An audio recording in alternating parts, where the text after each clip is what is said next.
আজকে দ্বিতীয় দিন, তবুও আজকে এখন পর্যন্ত কোনো ফলাফল আমরা দেখতে পাচ্ছি না। তো তারা যে এখন পর্যন্ত শুধু মাহফুজ এসে কি একটি অপ্রীতিকর ঘটনা, অবশ্যই সে দায়ভারটা আমাদের দেওয়া হচ্ছে, আসলে সে নয়। আমরা জগন্নাথ বিশ্বের প্রত্যেক শিক্ষার্থীকে বোতল ছুঁড়ে মারার জন্য অপরাধ ক্ষমা স্বীকার করবো, কিন্তু তার আগে কি হয়েছে? আমাদের সাথে কি পুলিশ মারলো না? আমাদের মারাটা বড় বিষয় না, আমাদের শিক্ষকদের গায়ে হাত তুলেছে।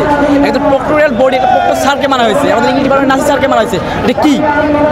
এটা তাদেরকে ক্ষুব্ধ করে না?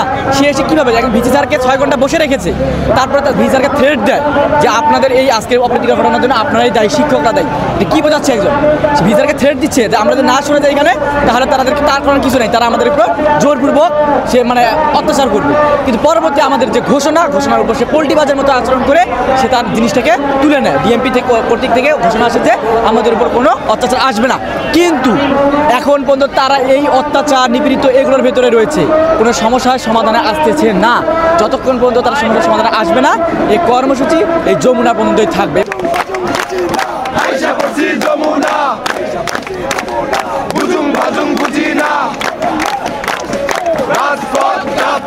কুলাঙ্গার বের হয়ে যেতে না পারে।